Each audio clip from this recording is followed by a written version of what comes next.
बीच एक और बड़ी खबर आ रही है। यूएन में अफगान राजदूत की अपील। अफगान राजदूत गुलाम इसहाकज़ई ने अपील की है यूएन में कि तालिबान को मान्यता ना दें। तालिबान ने लोकतांत्रिक तरीके से चुनी सरकार को बेदखल किया, यह कहा अफगानिस्तान के राजदूत ने यूएन में। और तालिबान लीडर्स को ट्रैवल बैन में छूट की दोबारा समीक्षा हो, यह इसहाकज़ई ने कहा। इसहाकज़ई लगातार वहां पर तालिबान के खिलाफ आवाज उठा रहे हैं। उन्होंने तो यहां तक कह दिया कि दुनिया कह रही थी, खासकर अमेरिका कह रहा था कि हम तालिबान का काम देखेंगे। अब तो वो महिलाओं को सरेआम पीट रहे हैं, अब तो वो पत्रकारों को सरेआम नंगा करके पीट रहे हैं। अब क्या देखना बाकी रह गया? तालिबान खून खराबा रोकने में विफल रहा, यह कहा इसहाकज़ई ने। तालिबान लोगों की आकांक्षाओं के हिसाब से काम करे, ये कहा है गुलाम इसहाकज़ई ने यूएन में। और इसी बीच एक और बड़ी खबर है। यूएन की शीर्ष अधिकारी डेबोरा लियोन्स का तालिबान पर बड़ा बयान आया है। यूएन की प्रतिबंधित लिस्ट में शामिल लोगों पर कदम उठाने की जरूरत है, यह कहा है उन्होंने। तालिबान पर सबको साथ लेकर चलने की उम्मीद बेकार है, डेबोरा लियोन्स ने यह कहा है। लियोन्स ने कहा आईएसआई फिर से सक्रिय हो गया है। अफगान के कई पड़ोसी देशों को तालिबान शासन से डर है।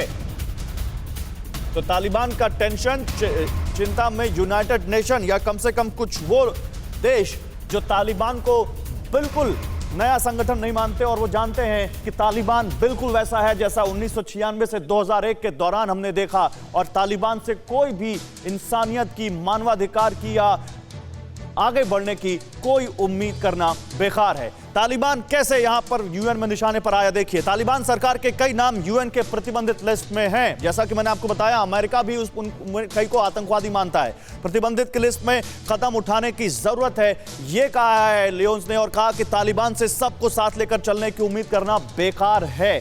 बहुत लोग ये मान रहे हैं। तालिबानी मंत्रिमंडल में किसी महिला का नाम नहीं है। और यह कहा था तालिबान ने कि महिलाओं को सरकार में भागीदारी देंगे। कहां है वो? किसी गैर तालिबानी का नाम भी मंत्रिमंडल में नहीं है। सबको सब शामिल करेंगे, एक इंक्लूसिव गवर्नमेंट होगी। कहां है वो? कई पड़ोसी देशों को तालिबान के शासन का डर है और यह बात साफ है।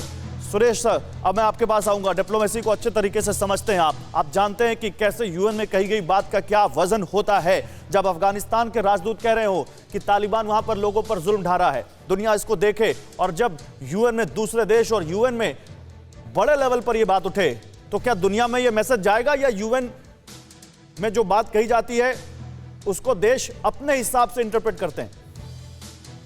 दो चीजें कहूंगा यहाँ पर, जरा आप मेरे को थोड़ा सा जरा टाइम का मेरे को जरा मौका दीजिएगा। पहली बात तो यह है कि अफगानिस्तान की सरकार गिरने के बाद में जो अफगानिस्तान के राजदूत हैं अलग अलग जगहों पर, वो अपने स्तर पर काम कर रहे हैं और एक तरह से अफगानिस्तान की पहली सरकार के वो रिप्रेजेंटेटिव हैं। ठीक है।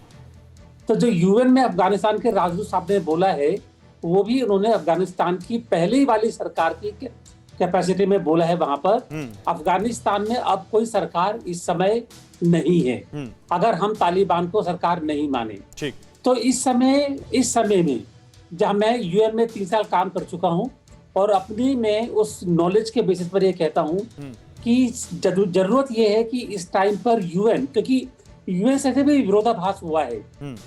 एक वहां पर अंडर सेक्रेटरी जनरल साहब ने यह भी कहा था कि तालिबान को मान्यता देनी चाहिए, उनका फोटो भी है तालिबान के साथ। तो विरोधाभास है वहां पर। तो जरूरत इस चीज की है कि इस समय यूएनजीए का एक स्पेशल सेशन हो अफगानिस्तान के बारे में, जिसमें अफगानिस्तान के बारे में एक क्लियर फैसला लिया जाए कि तालिबान को मान्यता नहीं दी जाएगी। तालिबान का जब तक ये मानवाधिकार और ये आतंकवाद पर बढ़ावा रहेगा, ये तब तक उनको मान्यता नहीं दी जाएगी। लेकिन डेबोरा लियोन्स केवल यूएन में ही नहीं है, बल्कि वो कनाडा की राजदूत रह चुकी हैं अफगानिस्तान में और शायद अकेली महिला राजदूत थी वहां पर।